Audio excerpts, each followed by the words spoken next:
અમદાવાદ નજીક આવેલા ગેલોસ industrial park કે જે છેલ્લા ઘણા દિવસોથી 72 કલાકથી પણ વધુ સમય વીત્યો વરસાદી પાણીનો નિકાલ થતો નથી અને આખા ઇન્ડસ્ટ્રીયલ પાર્ક છે તે પાણીમાં ગરકાવ થયેલી પરિસ્થિતિમાં જોવા મળી રહ્યા છે। જ્યારે જીવના જોખમે અહીંયાથી લોકો તો પસાર થતા હોય છે પરંતુ પાણીમાં આખું ગરકાવ છે। જ્યારે નોકરિયાત વર્ગો છે તેમની મુશ્કેલીમાં પણ વધારો થયો છે। ટ્રેક્ટર મારફતે અંદર જવાની પરિસ્થિતિ ઊભી થઈ છે। અહીંયા આપ જોઈ શકો છો જે રીતે ટ્રેક્ટર મારફતે લોકો અહીંયાથી પસાર થતા નજરે છે તે પડી રહ્યા છે। આ જ પ્રકારની હાલાકી અને અત્યારે હાલ લોકો હાલાકી વેઠતા નજરે છે તે પડી રહ્યા છે। મોટી સંખ્યામાં અવર જવર કરતા અનેક વાહન ચાલકો હોય તે પોતાના વ્હીકલો છે તે રોડ ઉપર પાર્ક કરી રહ્યા છે। કેટલા સમયથી આ પાણી ભરાયેલું છે? 2-3 દિવસથી અઠવાડિયું તકલીફ તો પડે છે। નોકરી જઈએ હા કેવી રીતે જવું પડે છે? હા ટ્રેક્ટરમાં મેડમ જવું પડે। જો વ્હીકલ ક્યાં મૂકો? વ્હીકલ તો અહીંયા ગમે ત્યારે ચોરી પણ થઈ જાય, કોઈ જવાબદારી લેતું નહીં।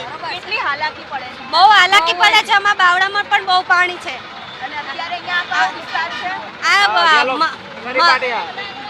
સરી પાટિયાનો વિસ્તાર છે અને આ ગેલોસ ઇન્ડસ્ટ્રીયલ પાર્ક છે। આમાં અમારે ક્રોમા કંપનીમાં જવાનું છે, પણ આ જો વ્હીકલ અહીં મેલે તો ચોરી થવાની બહુ સંભાવના રહે છે। આ દર ચોમાસે આવું હોય? હા દર આવું હોય છે અને કોઈ મેડમ નિકાલ જ નહીં પાણીનો। પ્રશાસનને શું અપીલ કરશો? પ્રશાસન કઈ કરતા નહીં, એમએલએ બધા રખડી ખાય છે। પૈસા આ જો આ મારા ગામનો જવાનો રસ્તો છે, અહીંયા પણ બહુ પાણી ભરેલું છે। અમારે પાણીમાં થઈને આવવું પડે છે। હવે એમએલએ કનુ પટેલ કાંઈ કરતા નહીં।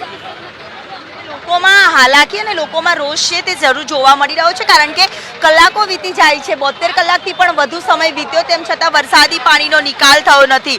લોકો જીવના જોખમે અહીંયાથી ટ્રેક્ટરમાં નોકરિયાત વર્ગો છે તે પસાર થતા નજરે પડી રહ્યા છે। જ્યારે આ વરસાદી પાણીનો નિકાલ ક્યારે થશે તે એક મોટો સવાલ ઊભો થઈ રહ્યો છે।